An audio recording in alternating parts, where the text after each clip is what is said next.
Salam alaikum aïssaïd talaba. Aujourd'hui, on va étudier ensemble le deuxième chapitre du module santé et bien-être animal, intitulé le comportement animal. Alors, pourquoi on étudie le comportement animal? On l'étudie pour découvrir des situations comportementales de mal-être des animaux. Ok? Très bien. Alors, comme définition, le comportement, ou bien l'éthogramme, est un ensemble de comportements d'une espèce dans un contexte précis. Alors l'éthogramme, il englobe le comportement alimentaire, le comportement d'élimination, le comportement social, de reproduction, de toilettage, de douleur, de repos et de thermorégulation. Alors on va voir ensemble le comportement alimentaire, comportement d'ingestion et de rumination. Le comportement d'élimination, on va voir le comportement de miction et de défécation. Le comportement social, en général les ruminants, ils vivent en groupe et établissent des relations sociales. Donc je vous ai choisi comme exemple un comportement d'une vache préparturante, un comportement du jeune au sevrage et l'installation de la hiérarchie du groupe. Ok ? Très bien, on va voir pour le comportement de reproduction, le comportement au cours de l'œstrus. De toilettage, on va voir le comportement sans léchage et avec léchage. Alors le comportement avec léchage, on a deux types de comportements, le self-grooming et l'allo-grooming. Le self-grooming, c'est le léchage individuel et l'allo-grooming, c'est le léchage social. Très bien, alors on va voir le comportement de repos au moment du coucher, de lever et de thermorégulation lors des fortes températures et de faibles températures. Tout d'abord, on va commencer par le comportement de douleur. D'accord ? Alors, le comportement de douleur, on a plusieurs signes qu'on appelle des signes antalgiques. Donc, c'est des signes qui nous montrent que la vache présente des douleurs. En général, les ruminants, c'est une espèce proie. Donc, elle ne va pas crier au secours pour dire que je suis malade. D'accord ? Donc, c'est des signes qu'on va observer au niveau de son corps qui vont nous dire qu'elle est malade. D'accord ? Alors, on a des signes au niveau du corps et des signes au niveau de la tête. Alors, pour le corps, on aura des modifications du polygone de sustentation en situation de danger. C'est une modification de la posture des membres. Par exemple, en cas de mamite, la vache, qu'est-ce qu'elle va faire? Elle va écarter le jarret. Parce que le jarret ne va pas toucher la mamelle infectée. Sinon, il yujha. D'accord? Donc, c'est une position antalgique. Ok? Très bien. On a la syphose. La syphose, c'est une position anormale du rachis, c'est-à-dire de la colonne vertébrale, c'est-à-dire une position anormale du dos. On aura une position qui est courbée. Lorsqu'on va étudier les boiteries. Ok? Très bien, j'ai une photo ici qui vous montre la position de syphose. Voilà, la vache, elle courbe le dos, ou bien le rachis. Ok? Très bien. On a aussi des manipulations d'une zone douloureuse. Qu'est-ce qu'elle va entraîner? Elle va entraîner une réaction agoniste de la vache. Soit elle va retirer ses pieds, soit elle va donner des coups de pied pour se défendre. Ok? Très bien. On a aussi le bruxisme. Le bruxisme, c'est un graissement des dents. Yani le bagara, tous les tchèques. D'accord? Donc, là aussi, c'est un signe de présence d'une douleur. D'accord?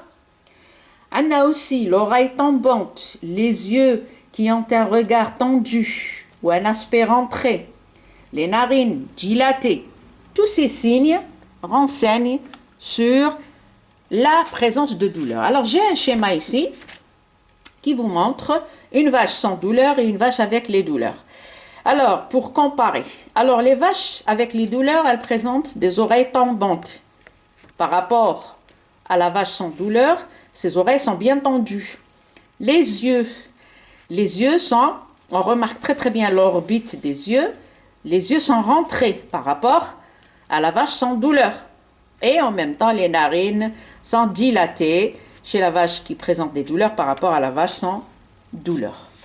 Voilà, on met les signes de douleur, ou bien le comportement de douleur chez les ruminants. Maintenant, on va voir le comportement de toilettage. En général, le toilettage est très important chez les ruminants afin d'éliminer au niveau du cuir de toutes les salissures, les urines, les fécès, pour éviter, et les parasites, pour éviter la multiplication bactérienne ou bien parasitaire au niveau de la peau. D'accord?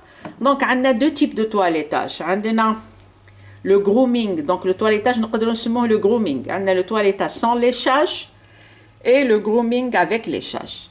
Sans léchage, c'est du grattage, يعني تحك الجلد تاعها avec un sabot de derrière. Grattage avec un sabot de derrière. Soit un grattage avec les cornes, تحك الجلد تاعها les cornes. Soit elle secoue le cuir, c'est-à-dire تنفض روحها. Soit les frottements, soit avec un rocher ou bien avec un arbre, c'est-à-dire الجهة اللي ما تقدرش تلحق ليها تحكها soit بصخرة soit بشجرة جذع شجرة. OK? Très bien. عندنا le comportement de toilettage avec léchage. عندنا le self grooming ou عندنا l'allo grooming, c'est-à-dire le toilettage social et le toilettage individuel. OK? Normalement, j'ai une photo qui nous montre les zones qui seront léchées par l'individu lui-même et les zones non léchées ou bien léchées par le groupe. OK? Très bien. Donc, les zones en vert, c'est des zones appelées zones self-grooming, c'est-à-dire que l'animal assure son léchage par lui-même. Alors que les parties inaccessibles, comme le cou, la tête, le thorax, automatiquement, l'animal léché il sera léché par un lécheur, d'accord? Donc un autre animal qui va lécher ces zones qui sont représentées en jaune, en rouge et en orange. OK? Très bien, d'avoir le comportement de toilettage. Maintenant, on va voir le comportement social. Les ruminants, c'est une espèce qui vit en groupe, donc c'est une espèce qui doit s'organiser en groupe, c'est-à-dire un chef et un subordonné, un dominant et un dominé, d'accord? Donc j'ai choisi comme exemple pour le comportement social, le comportement d'une pré-parturiente, le comportement du jeune et bien sûr l'installation par la suite qu'on va étudier, l'installation de la hiérarchie dans un groupe. Alors la parturiente, en général, c'est une femelle qui évite les interactions agressives avec leurs congénères. Elle est enceinte, d'accord? Elle est gestante. Donc les autres congénères, ils peuvent la frapper et provoquer par la suite des avortements. Donc la femelle, elle évite les interactions agressives avec les congénères. Alors elle devient très agitée 2 semaines avant le vélage. Et ces agitations s'intensifient 2 jours avant le vélage. Et en général, elle est nerveuse, elle se couche, se relève de manière répétée. La petite taha, elle chute, elle lèche et gratte la litière. Elle est anorexique au dernier jour du vélage. يعني كي قرب le vélage, elle est anorexique, mais تاكلش كامل. Et elle s'isole du groupe. تجبد روحها كامل من le groupe. D'accord? هذا هو le comportement social d'une pré-parturiente. Chez le jeune, alors les génisses par exemple, elle échange avec les étrangères des réactions agonistes. Donc une génisse qui تشوف une autre génisse étrangère تضارب معاها. OK? ما تعرفهاش. Elle n'appartient pas au groupe, تضارب معاها. OK? Alors le sevrage, le sevrage précoce, qu'est-ce qu'il provoque chez la femelle? Il provoque un stress, d'où rétention placentaire. D'accord? Alors le sevrage tardif, il est bénéfique pour le veau. Il a beaucoup plus de chances de survie. Alors, parce que le précoce tardif facilite la prise du colostrum. Ok? Très bien. Alors, les problèmes stéréotypés du sevrage. Qu'ils stéréotypés, maintenant, c'est des comportements anormaux dus au sevrage. Alors, le comportement anormal dû au sevrage, on observe des suctions redirigées. Au lieu de sucer le tréant, alors le veau, qu'est-ce qu'il va sucer? S'il est en groupe, il va sucer les oreilles d'un autre veau, ou bien la bouche d'un autre veau, ou bien l'ombilic d'un autre veau, ou bien la mamelle d'une autre génisse, etc. Ok?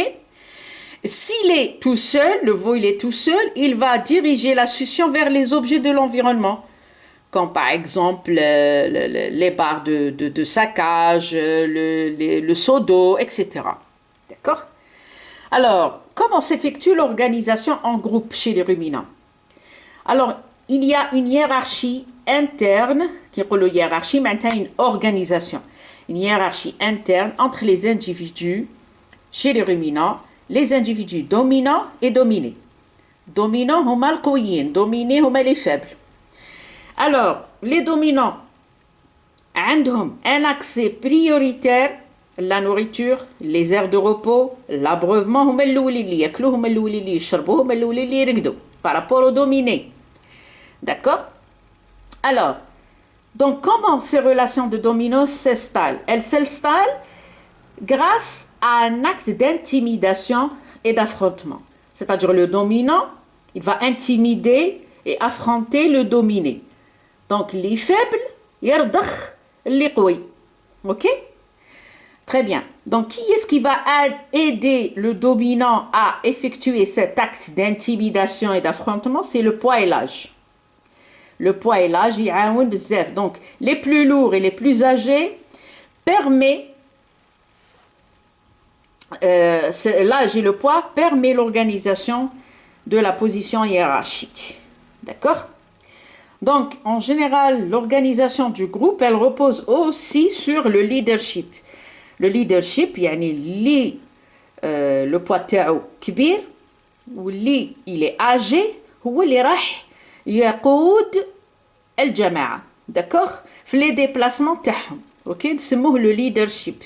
يعني le bovin dominant qui va conduire le groupe pour ces différents déplacements au niveau du pâturage. Et en général, la hiérarchie entre les femelles et les mâles, elle est séparée.